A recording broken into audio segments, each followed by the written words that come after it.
Ito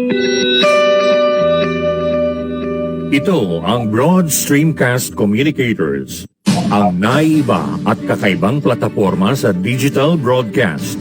Mula Luzon, Visayas, Mindanao hanggang sa iba't ibang dako ng mundo.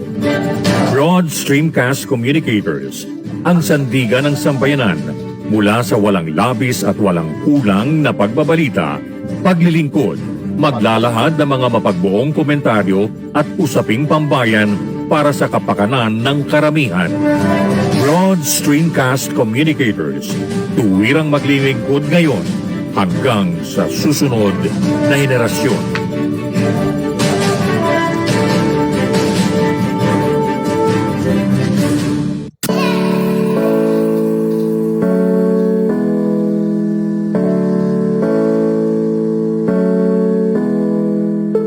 Buhay Online, Chikahan at kaalamang pangkabuhayan. Ating tunghayan, pakinggan at tuklasin ang mga pangyayari at kaganapan sa mundo ng online.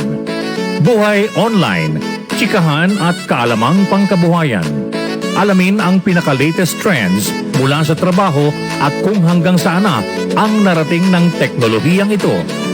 At ngayon, narito na ang ating host, ang ating Techiemommy, si Jaye C. Bautista.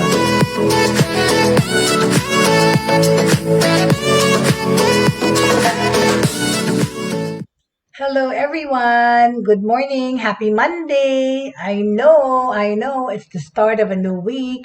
It's a very promising, it looks like a promising week, of course, hopefully for everyone. Magandang umaga po. Happy Monday! Kamusta po yung weekend nyo? How did you spend your weekend? Okay. Ang weather ngayon dito, it's a little bit cloudy, madilim nga. Overcast ang tawag doon. But I think it's going to rain. Pero at least naman, mabuti naman kasi napakainit, diba? The past few days, ang init-init. Pero ang weird ng weather kasi itong climate change talaga nakaka-affect to because sa isang banda, mainit na mainit, tas bigla na lang, minsan paggabi, malamig, right? So, iba-ibang, itong climate change talaga, paiba-iba, right? So, ano ba ang mga, natin ngayon, issues today? Well, marami, of course. We have to talk about a lot of things as usual, okay? And, ano ba ang current news ngayon? Well, of course, yung mga pagpa-file ng candidacy, right? Ayoko nang dyan. Basta bahala na sila. Magkarambola and whatever it is, of course. What the most important thing po is for you to register, to have registered to vote. Kasi, diba, ang dami-daming tao, griping, reklamo, on social media, harping at things, complaining. Huwag po kayong magreklamo at magsalita kung hindi kayo boboto, right? So, the important thing po is mag-register kayo so that your votes can matter. Diba? Ang importante dyan, kiyaw, tapos hindi naman pala nag-register, right? Well, ako po, I'm registered voter. Yuhu, I'm proud na boboto po ako ngayong taon na to. But the thing about it is, okay, hindi pa natin sigurado kung sino talaga finally ang mga kandidato, right? Kasi alam natin pa iba-iba yung combination, di ba? So anyway, basta of course, this is your chance, okay? This is your chance to make a difference, all right? Okay? This is your chance para mapapakinggan, okay? Ang inyong mga boses at dahil ang votes natin nagma-matter, di ba? Hindi gaya sa Japan, di ba? Kanilang voting system nila doon, weird Yun, nag-resign na naman yung kanilang prime minister, di ba? Last year, yung si Abe, when on the onslaught of the COVID-19, nung dumami na yung infection sa Japan, nag-resign yun. Pumalit yung si Suga. At nakaabot ba man ng isang taon yun? Parang pinatapos lang yung Olympics, nag-resign na naman. Kung kailan na takot-takot ng ang widespread na ang what do you call this? Ang COVID-19 tsaka yung bagong variant sa Japan. Nag-resign na rin ang kanilang Prime Minister na naman. So, nag-election sila. Doon ang pagboboto. They just vote the parties. For example, Republican or Democratic, ganyan. Tapos, sila-sila na ang magde-decide who's going to be. They put whoever they want there. Kaya, yung mga tao have no right to choose who to put in there. Only the partida. Yun lang po ang kanilang check yung partida. Right? So, yun, ganun sila. Hello there, Miss Angelica Paz. Good morning. And yes, welcome po all those that are watching today, who are joining me today here sa Buhay Online. Maraming salamat po. Thank you for coming. Okay? Thank you very much.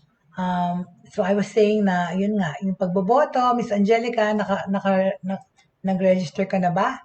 Kasi I was just saying na ang dami-dami nagrereklamo pero kung hindi naman kayo nagrehistro, tumahimik na lang kayo because this is your chance to be heard. This is your chance to have to be able na mapakinggan kayo at i-exercise nyo yung right nyo na bumoto. Kasi nga, like I said, sa Japan, wala silang right hindi sila makapili kung sino ang gusto nila doon. Right? So, topics for today, okay, let's talk about a lot of things. Marami namang nangyayari. So, yun na nga. Merong online registration kasi diba yung sa pagboboto, saan nagawa na, tsaka, and so, ito yung latest news regarding, importante ito sa lahat, of course, tayong panamang text capital and internet and cellphone country. Yung, very good. Okay. All right. You transferred your COMELEC registration to another city. Ako rin. From Metro Manila. And now I have moved here to Pampanga. I had to register here in Pampanga. Very good. Good job, Miss Angelica. So I was saying, ayan na, ko tuloy, tungkol sa, ito yung latest news dyan. September 30 pa to yung nangyari. Pero ito yung tungkol sa intermobility. Alam niyo ba yun? Nasabi rin sa news kaninang umaga yun eh. The fact na nowadays, yung the phone number, yung ating daw cellphone numbers that we have now, okay, are going to be forever number. Right? Okay, naintindihan? Our numbers, our phone numbers now, okay, this is ayan, okay?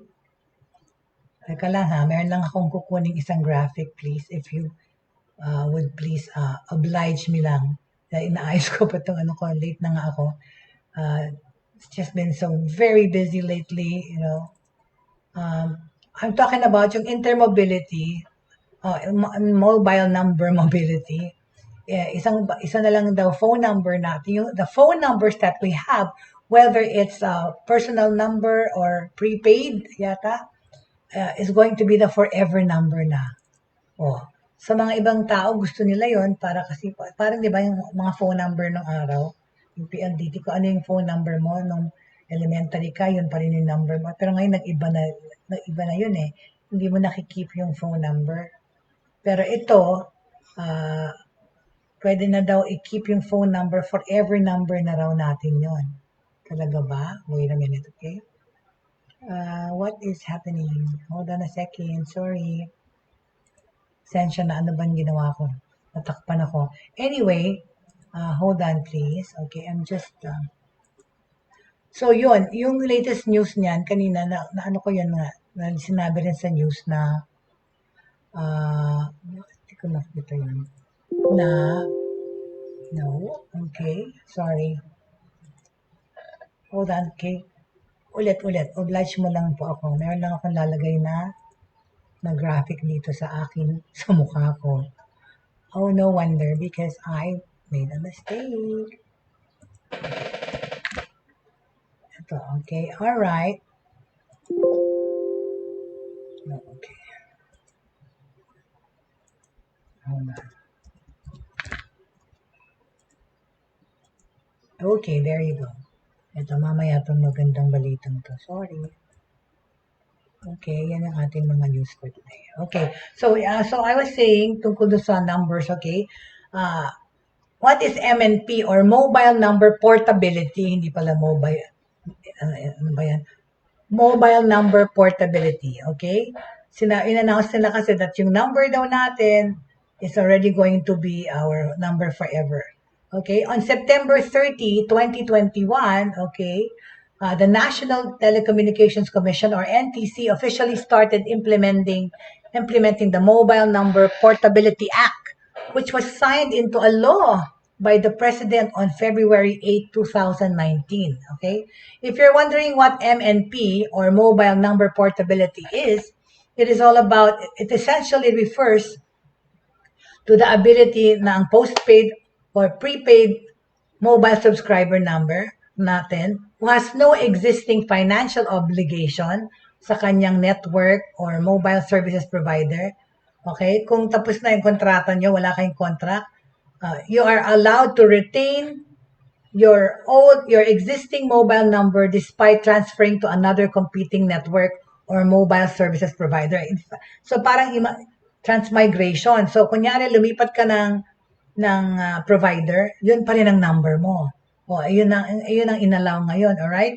This also covers the freedom to change the type of subscription form from postpaid to prepaid or vice versa without changing the subscriber's number. Eh di magaling, di ba? Kasi ano na yung apply ka pa ng number, tapos saka yung lahat ng contacts mo, lahat ng ano mo sa trabaho or sa buhay, yun na yung alam na number. So maganda yun, right? Previously kasi, a subscriber would have to change his or her mobile number completely, di ba? With every change of network provider. And this came with several challenges and issues kasi yung mga iba kailangan pa nung last akong mag-a-apply ng line sana. Parang ang dami-dami, parang ECCI pa, kailangan improve mo pa na yung number na yun sa'yo or whatever. Kung nawala mo, basta maraming mga certain things na kailangan gawin para mo makip yung number mo. Alright? What are the key benefits nitong mobile number portability? Okay? Para sa mga subscribers. Of course, free of charge ito. Okay? At ginawa na palang law. Ito ay free of charge, confidential, and fast. Okay?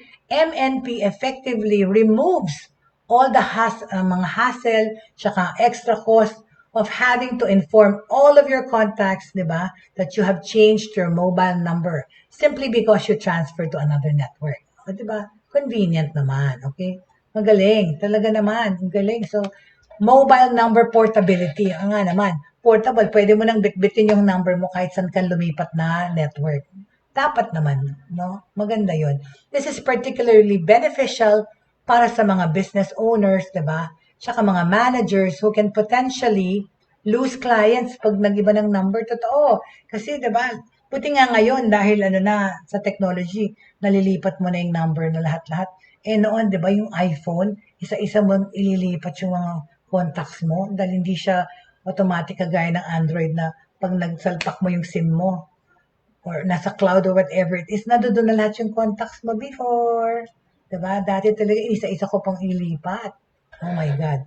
Anyway, so this is particularly beneficial sa mga managers, business owners, suppliers, saka business opportunities are better with every change kasi nawawalang business opportunities din pagka nagpalit ka ng number. Diba? Pag bawat palit mo ng number, you stand to lose part of your network, right? On a personal level naman, this can also help you stay in touch with relatives, friends, and loved ones who may be harder to inform of a mobile number change, okay?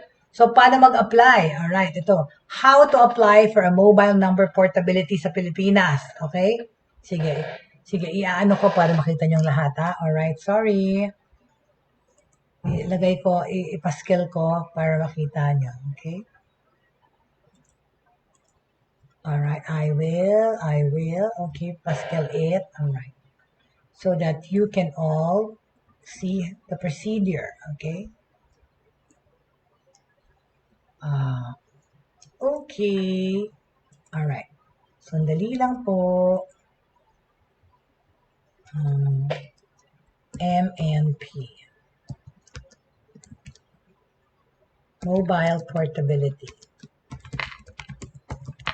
Okay, let me just put it, please. Kunin ko ulit ha, pasensya na. I just wanna be as most informative as I can para sa inyong lahat. Where is it? Ano nangyari? Saan ko nilagay? There it is. Okay, ayan. Alright. How do you apply for mobile number portability in the Philippines? Okay, it's simple, okay? Ito lang, 3 steps lang itong nasa ulo ko, right? Okay, tatlong madadaling methods lang. Procedure, sorry, method. Okay, get your USC or unique subscriber code, okay, from your current network or mobile service provider. All right, okay? Okay? So, yun, kukunin niyo yun sa inyong current provider, yung unique subscriber code. Alright?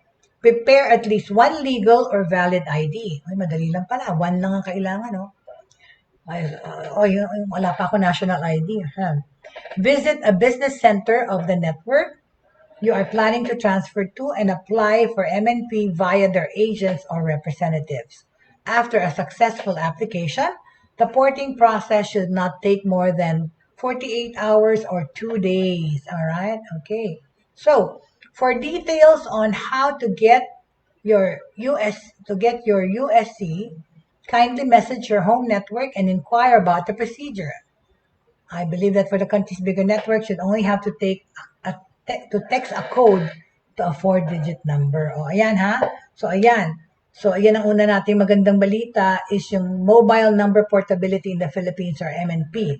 Na-implement na yan. So, inumpisahan ng gawin. So, meron na yung number nyo ngayon, okay, ay number nyo na may forever, right? So, may forever ang numbers, right?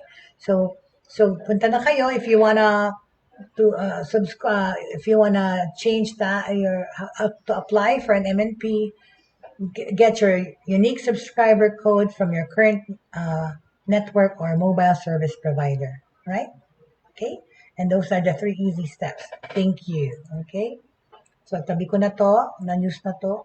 Okay, magandang walita. All right. Okay, so now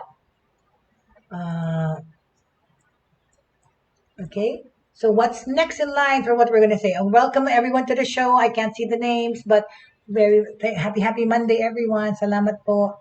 I'd like to, ano bang may mga birthdays ako? Wala akong birthday na babatiin ngayon dahil hindi ako naka-check ng aking listahan. But anyway, okay.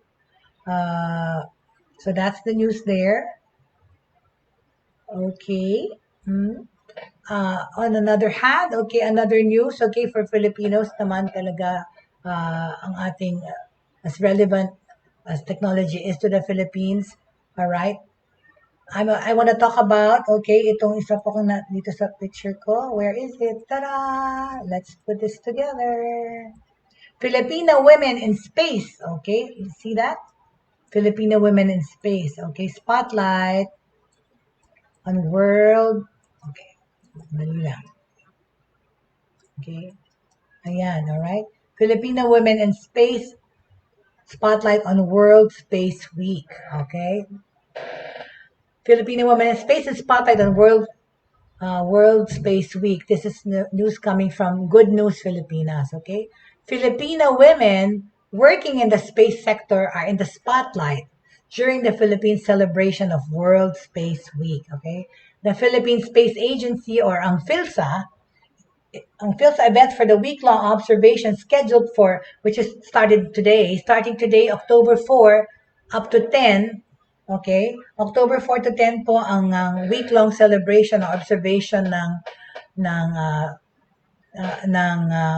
World Space Week. Okay, it is World Space Week, and the celebration starts today, Monday, October 4. Okay, these events for the week-long celebration scheduled for this week highlight efforts to advance gender equity and inclusivity in the space sector and showcase the achievements of space enthusiasts in solving real-world problems using space data. Okay?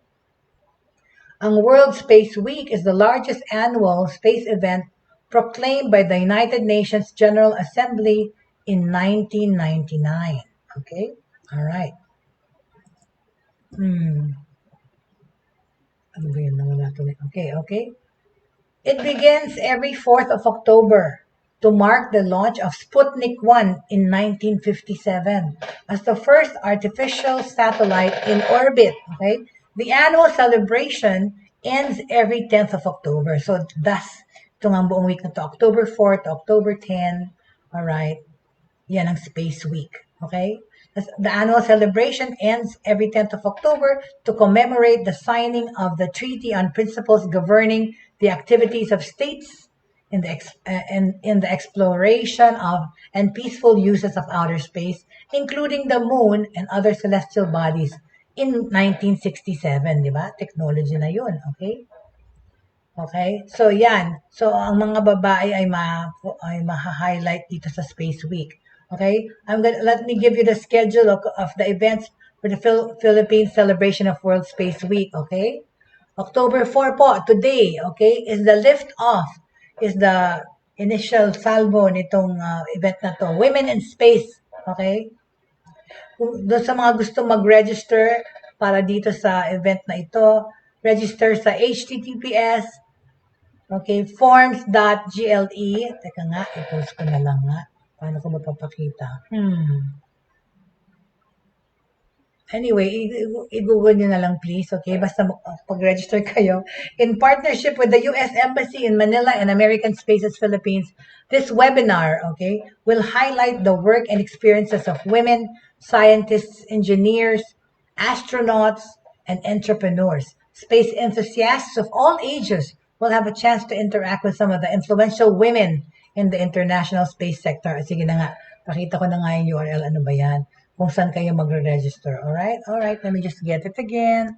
Let me just grab it for you.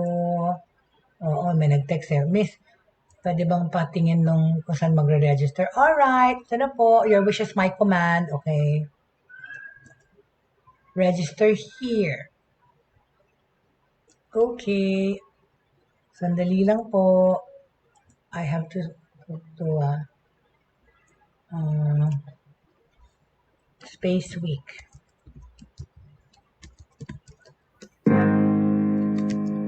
Sorry. Space Week 2021. Okay, let's just get it. So, you may register here for this event. Dito sa aking, let me just grab it.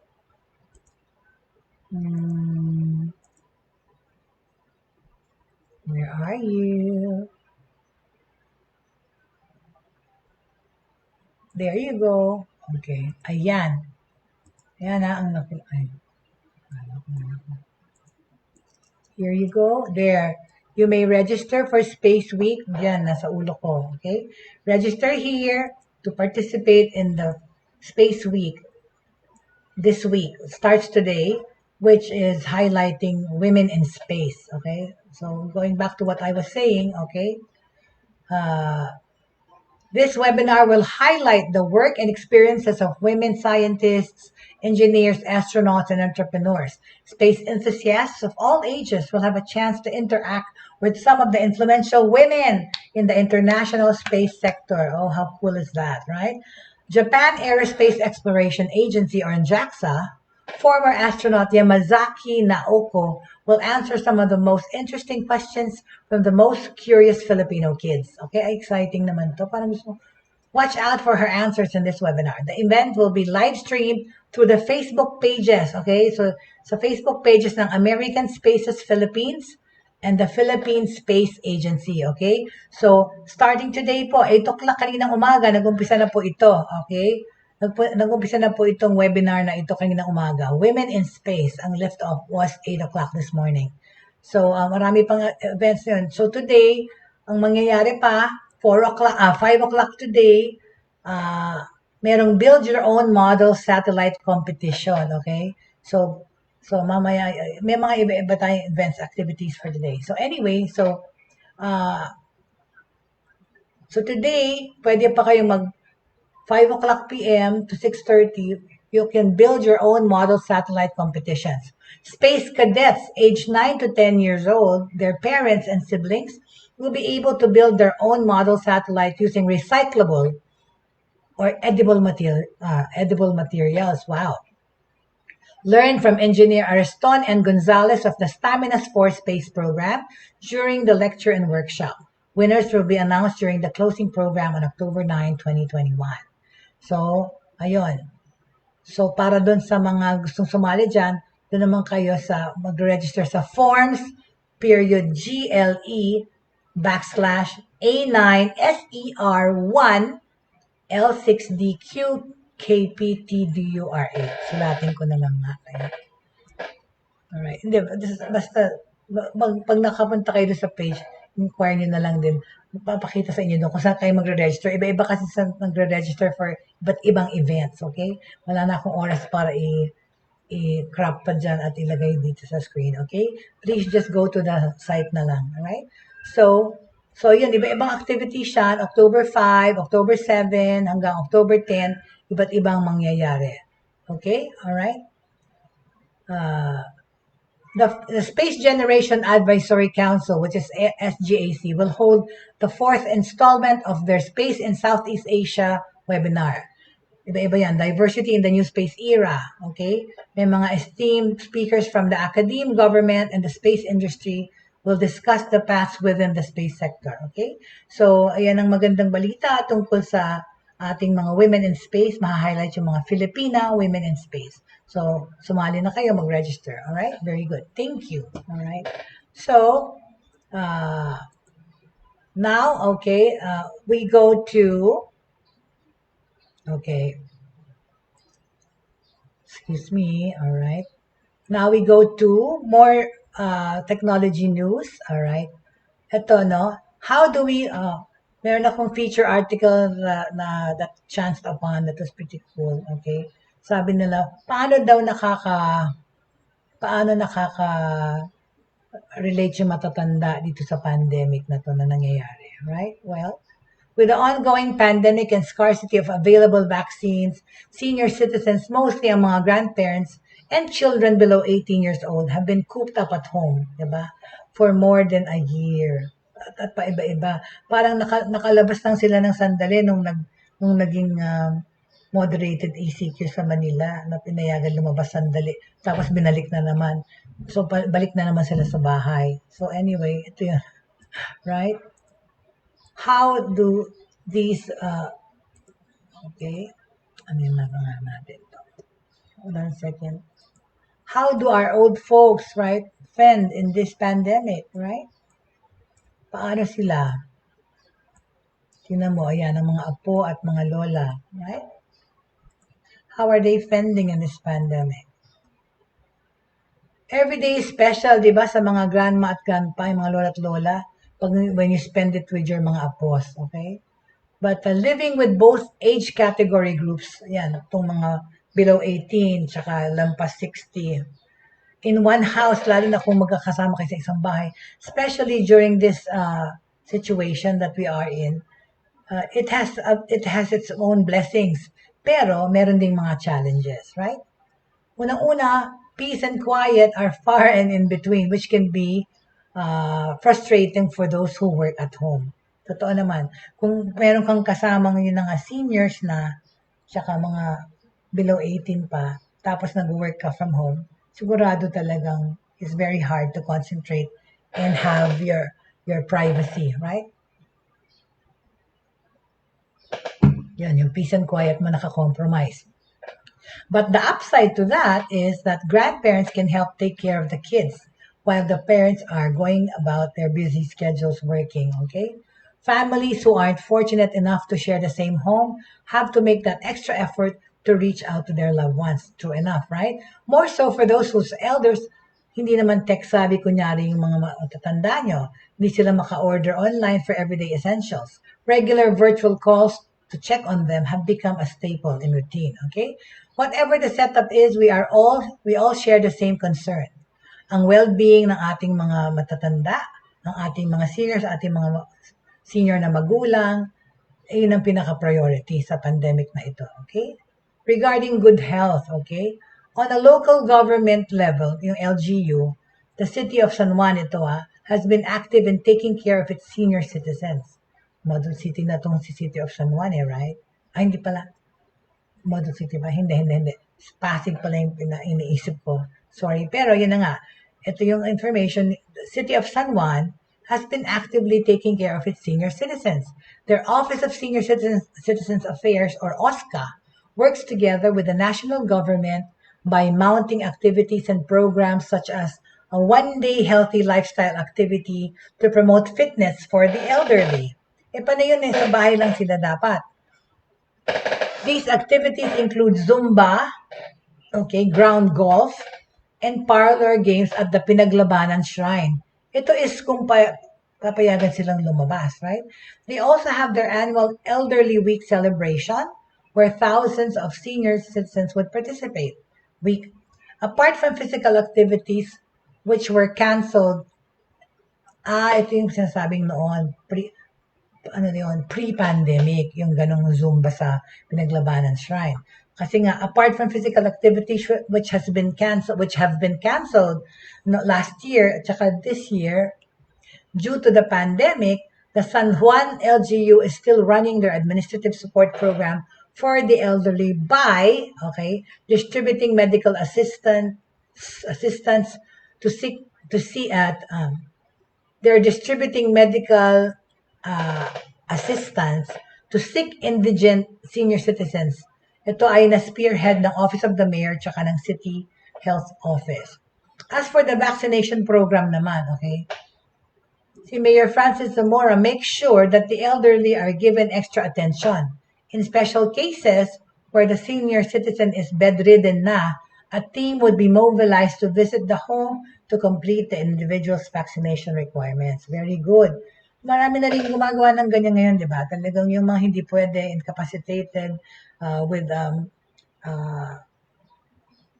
or handicap, pinupuntahan na sa bahay, right? Apart from all these efforts, the San Juan LGU expressed their concern of this age category's mental health and welfare, which is why their OSCA is relentless in making sure that all senior citizens get access to whatever they need during this prolonged lockdown period.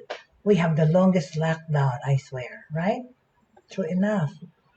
Social pension, ang mga libreng hospitalization sa San Juan Medical Center, funeral services or cremation, hindi naman yung libre, medical and hospital services in both private and public hospitals are also part of the San Juan LGU scope of responsibilities. Okay? So, yan yung tungkol sa good health. Okay? On mental welfare naman, Shell Gonzalez, Program Director of Mental Health Institution 1 Algon Place Foundation, affirms that it is important that the well-being of the elderly is taken care of. Okay? Eat healthy food, di ba? Inumin ng mga gamot, matulog ng mabuti, matulog ng tamang oras, get vaccinated, tsaka mag-engage kayo in physical activities such as walking around the house kung hindi kayo pwede lumabas, kahit palikod-ikot kayo sa poder nyo. If they're not mobile, probably word hunt or games that will challenge their brain can help. Yun na nga, di ba? As my father, I remember him talaga, he passed away at 93 last year in this pandemic situation, but not of COVID, just of old age. But till the day he died, my father was still doing his crossword puzzle. Even the New York Times crossword puzzle, ginagawa yun ng ama ko. Diyan ko na mana yung love ko for words and nagko-crossword puzzle din ako forever before. Forever, tas before. I mean, really, up until about 5 years ago, I stopped. Kasi nga masyado na akong maraming ibang ginagawa. But then, I still play that from time to time in between. On my cell phone, on my laptop, when I'm bored. Okay? Because I like to doing different things sabay-sabay, actually. So anyway, so kung hindi sila pwedeng physically mag-exercise, yung brain exercise importante sa ating mga matatanda. Para to keep the brain functioning fine or para iwas Alzheimer's, right? Example ito, a 66-year-old housing consultant, Asuncion S. Martinez, makes sure she is productive despite being at home, okay? Retired na ito. Surprisingly, Okay, my workload now is not at my normal load. I think I have more projects now than before. I work from afternoon to midnight and wake up close to lunchtime. Thus, hindi siya retired, so sorry. She's a housing consultant. She works from home. So, yun ang sinabi niya. Now she actually has more projects now. She starts from work from afternoon up to midnight and wake up close to lunchtime. That's only one complete meal, which is at lunchtime. Yun lang ang kanyang meal. I follow a diet program. What I don't consistently do is my daily exercise, but I walk around the house every day. This is what I need to prioritize now, sabi nitong senior citizen na si Asuncion Martinez. And what she said, yung tungkol sa working from home, she has now more projects than before. I can relate to this so much because prior to the pandemic, of course, I was already busy multitasking my work. But now more than ever, actually, I have more work than before the pandemic. Because unang-una na dyan, all of the work that I do is mostly virtual. It's online. I don't have to physically meet my clients. I don't have to physically cater to my clients and ask what they want to do copy-wise. Kasi of course, I do copywriting po. I do feature writing. At the same time, of course, I also teach online. We have my company does training programs po we do training programs on English mastery. And now we do everything virtual, online na po lahat. So, mas marami po ako ngayon actually work than before. Sabay-sabay. Tsaka ito na, broadcasting sa inyo, araw-araw, Monday to Friday, sa isang oras na ating napapagsamahan. Okay? So, then there is the importance, of course, of psychological communication. Ano yung ibig sabihin? Sabi nitong si Ms. Gonzalez, she stresses that asking for their thoughts on what's going on in this pandemic will give you an idea of how they think of fear or anxiety. Itong matatanda natin, kamustahin naman daw natin, sabi ni Michelle Gonzalez, the Director of Mental Health Institutions. Okay? Give them assurance as much as possible. Do not share information that will bother them. Totoo naman, huwag ka na magbigay ng bad news sa ating mga elders. Okay? But be realistic. Sabihin nyo yung totoong situation or ng pandemya, no? Pero wag na kayong magkwento ng mga namatay. Napagbukas nyo ng social media, panay, kandila, o kaya blackout. Wag nang magsabi ng ikaka-depress nila, right? In other words. So, be realistic that if it happens, what preparations would be done, right? Prevention and providing solutions will always be better versus facing problems with fear and shock. Kindness, love, and authentic concern will make them calm, okay? Seek professional help if needed kung talagang na-depressed na yung mga elderly nyo. Welcome to people on the show. I can't see the names. I see numbers, but hindi ko po mabate at ma-shoutout kung sino po ang nanonood sa akin today kasi nga hindi ko nakikita yung pangalan. Laging ganon. Tataas na lang siya pag late na. Okay? Oh, Miss Cynthia Bostet. Good morning, Miss Cynthia Bostet. Ayan, may mga isang name. Welcome to the show. Thank you so much. It's my first time to see you here sa ating programa. Maraming salamat po sa inyong pagdalaw sa aming show today. Okay, very good. Thank you very much. Okay, so continuing on to what I was saying, all right, tungkol sa ating mga how to deal with our elderly in this pandemic situation, right? Let's give them information. Let's talk about what the conditions are. Pero wag na nating isabi sa kanila yung mga bad news na kaka-depress nila lalo, right? Okay, so for socialization naman, okay? Sinasuggest ni Michelle Gonzalez, okay? Na director ng Mental Health Associations.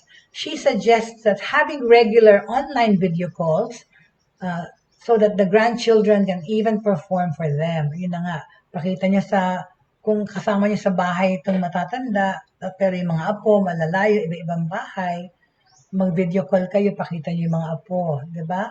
Small gestures are important for the well-being of the elderly. Shara Serumgard, who lives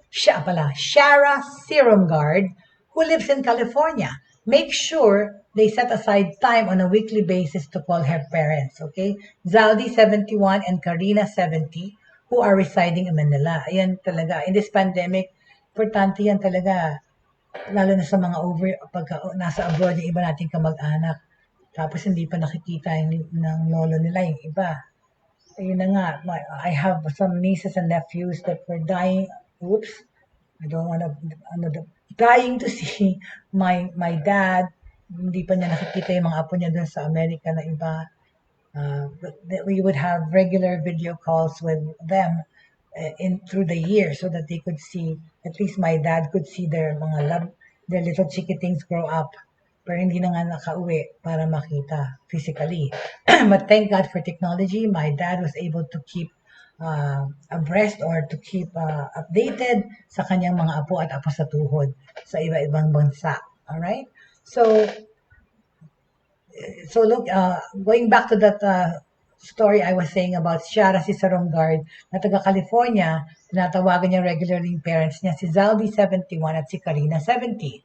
We meet each other very much, and each family member clears the Saturday morning schedule to make it to our weekly Zoomies, okay? A virtual family get-together is called a Zoomie, okay? My parents are incredibly hands-on and love conversing with my young sons. The mother of two proudly shares. Spiritual growth is always a good idea too, diba? Attending masses online, which I do every Sunday. Sa Victory, my Victory Katipunan churchmates or every nation sa Taguig, we do go online every Sunday. It's important to engage in ang ating mga elderly na magsimba online, whether sa TV or sa laptop, okay? Attending Mass and praying together with the family helps, okay? Bible studies, sharing of thoughts, and listening to their advice validates them. It helps to boost their self-esteem, okay? The mental health advocate and program director, Shel Gonzalez, said, ends the exclusive, okay, ends the exclusive interview by reminding everyone that aside from making sure the elders have all the tangible needs to keep them healthy and safe, mental and emotional well-being are equally important. So mental and emotional well-being are equally important. Okay, aside from, of course, making them physically healthy or helping them be physically healthy, right? Importante ang kanilang mental and emotional stability. Reach out and establish open communication lines, okay? Kindness and compassion are highly valuable at this time of our lives, more than ever, lalong-lalo na sa ating matatanda, di ba? Yun na nga talaga, isipin nyo na lang, yung parehong age na yan, matatanda at saka yung mga batang maliliit. I think it's a bigger challenge for the elderly to survive in this pandemic and live and see this kind of pandemonium happening.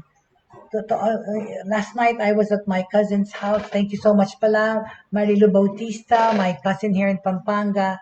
I finally got to get in touch with my Bautista Pampanga connections here, and we had a good dinner at the house of my cousin. Thank you so much for hosting it. And na-discuss namin kasi bisita rin yung aking pamangkin at siyang anak niya. Ilang generation levels kami doon nag-get together. And we were saying how sad it is for the children to grow up in this pandemic, right?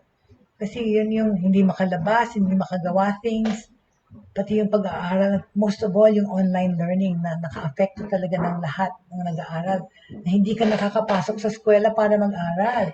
And so itong dalawang age groups na to and the elderly also, right? They're confined to their homes na dati before the pandemic, like kami, nung buhay yung daddy namin, every weekend dyan, pinapasyal namin, my dad, eat out, watch a movie kami ng daddy ko, God rest your soul. Hindi na magawa ngayon sa panahon na to. So, sila yung talagang challenged ang buhay. So, nung nag-pass away na yung dad ko, hindi ko naman sinasabi, ay salamat, no? No, he died peacefully at the same time. Buti na lang, hindi na pa siya, he's not around na to experience yung hindi makalabas at hindi makakain. Yun ang kasiyahan ng daddy ko to try the latest restaurants, to see a movie, to go out with my siblings and myself. Hindi nila magawa, kulong sa bahay. So, mahirap para sa kanila, right? So that's what we should do for our elderly, okay? Is to take care and make sure that they are not just physically healthy, but that they are also emotionally and mentally balanced, okay? So reach out and establish communication lines. Diba? Show them more kindness, if any. Okay? So yan ang aking story about itong how to deal with the elderly, or how we can connect with Lola and Lola in this pandemic. All right? Okay? So, another thing to talk about, all right, is, okay, panay sa Pilipinas lang itong mga breakthroughs pinag-uusapan natin, all right? Okay, how do we seamlessly connect life in the new normal? Okay? In this new normal, we have become even more reliant to technology, of course. This is already a given. Wala tayong magawa doon because we are, all of us, right, are, we all know how much we rely on technology nowadays to facilitate things, to make life more sane in this pandemic. We have become more reliant on technology to help keep us connected to the people we care about also, right? So our usage of digital devices like our smartphones, laptops, and tablets has significantly increased, all right? Despite these challenging times, okay, some companies and some have done, ways and measures to make efforts to innovate and improve yung mga produkto nila to better serve its users' needs and to make it easier for everyone to stay connected. Okay? So, itong Huawei, okay? Huawei, nabigang talagang malaking player to sa technology in the the latter years, okay? To keep everyone updated, ang Huawei ay nagkaroon ng Developer Day Philippines. Developer Day Philippines 2021, okay? At doon, sinocase nila kung ano-anong mga paraan kung paano tayo magiging updated or how we can facilitate life and communication and connections in this pandemic. All right? So, na-feature doon, okay, sa Developer Day 2021, representatives were coming from the Philippines Consumer Business Group Philippine Consumer Groups, tapos doon, okay, na we found out, of course, that 96% ng mga Filipino apps are now available sa isang app gallery, okay? Because marami nang na-develop na apps ng Filipino. So, there is such a thing called a local apps development program sa app gallery, okay? So, lahat ng mga na-develop na Filipino na apps nandiyo dyan. Kasi itong conference na to, sinashowcase ang Filipino technological ingenuity, alright? Tapos part of the company's plans kasi is to develop an excellent IT ecosystem, okay? Meaning lahat ng mga technology na nagagawa sa Pilipinas, right, ay magsasama-sama or may ipon sa isang para makuha natin ang magamit natin sila to facilitate things in our lives, okay? Huawei designed Harmony OS 2. Mr. Godwin Wong, Senior Technical Manager of Huawei Philippines, shared the updates on the new operating system. Harmony OS is a new operating system designed to improve sharing capabilities between devices for smoother user experience. Okay, so madali rin to kasi, no? To make the searching more efficient pa, yung ating pag-google, pag-search, meron tayong ang Huawei, nag-develop sila ng iba't ibang apps or programs to facilitate things. For example, if you are searching for hotels and restaurants, you can easily find them and book a room online. Petal Nearby is ang tawag dyan. Petal Nearby is used how to improve user experience by making it easier for users to find local services. Okay? Ito ang dinevelop ng Huawei. Ang tawag dyan, Petal Nearby. Petal Nearby is also useful to mga SMEs or small to medium enterprises or businesses sa Philippines, as this new feature ng Huawei can help them connect better with their immediate communities, allowing increased business activity tsaka transaction. Okay? This is very timely where safety protocols are strictly implemented. Alright? So watch out po yan sa mga latest things na develop ng Huawei na magagamit nyo na sa phone nyo. Alright? Okay? Of course, if there are any questions, please feel free to message me here on Broad Stream Cast Communicators Facebook page or through my messenger, okay, or my Facebook or email po. Email me rin po your suggestions and also text me, all right? Ang dami-daming way to get in touch nowadays, to keep in touch, all right? So, my last article, okay, or issue that I want to talk about, okay, is itong mga Facebook, Instagram, di ba? Nowadays, they're on the back burner because of yung mga fake news spreading about vaccinations, fake news about, or yung mga anti-vaxxers, right? Dami-dami talaga, fake news and all that. Ito, there's an article here that came out. Ang title niya is Facebook Whistleblower Reveals Identity, Accuses the Platform of a Betrayal of Democracy. Alright? A Facebook whistleblower unmasked herself as a former product manager for civic misinformation, Frances Hagen, during a 60 Minutes interview. Wow! So, ito yung sa Congress to ng Amerika. The whistleblower leaked documents detailing private research to the Wall Street Journal and the U.S. Congress. Oh my God. The documents reveal that Facebook executives have been aware of negative impacts of its platforms on some of the young users. Ay.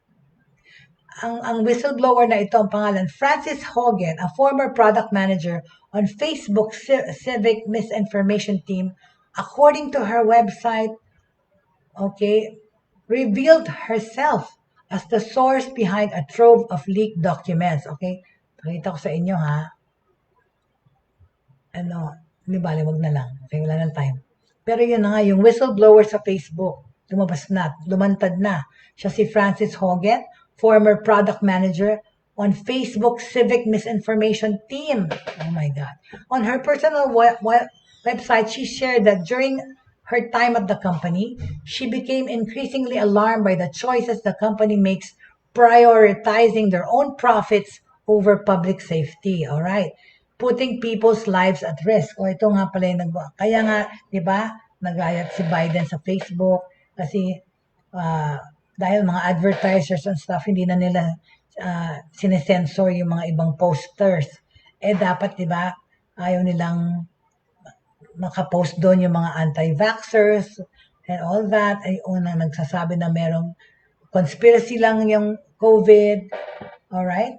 So, this whistleblower, yan, binulgar niya. Yung mga yan na sinasabi niya na Facebook, companies such as that, prioritizing their own profits over public safety, which is putting people's lives at risk. As a last resort and a great personal risk, si Francis mismo made the courageous act to blow the whistle on Facebook. Ayan ang nangyari dyan. Hogan previously worked as a product manager at Pinterest, imagine yun, Yelp, and Google according to her LinkedIn profile. She also lists herself as the technical co-founder behind the dating app Hinge, saying she took its precursors, Secret Agent Cupid, to market. So siya ang nag-introduce ng Hinge tsaka Secret Agent Cupid. Ang galing pala nitong si Frances Hogan. So alam na alam niya yung mga the way, the marketing strategies and how it was to put those together. Pati Pinterest, oh my gosh. I've seen a bunch of social networks and it was substantially worse at Facebook than anything I'd seen before. Okay? She left Facebook in May of this year. Oh my God. So now siya ang whistleblower sa Facebook. Okay? But anyway, tutuloy po natin bukas tong issue tungkol dito sa Facebook whistleblower kasi interesting naman talagang pag-usapan.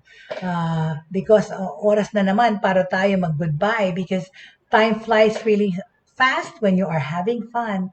And of course, it's certainly fun for me to be able to speak to you every day about technological things, about breakthroughs, about mga balita tungkol sa technology na applying to us dito sa Philippines, of course, and around the world.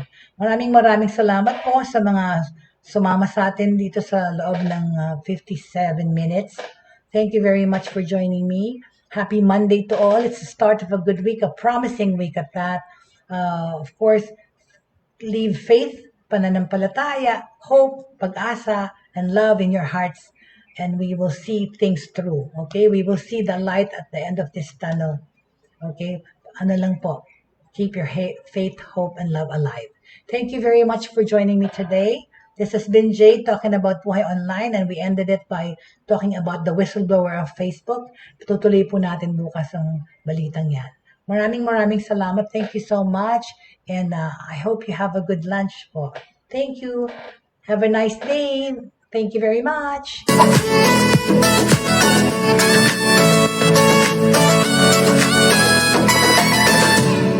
Inyong natunghayan at napakinggan ang mga makabagong pamamaraan sa mundo ng online.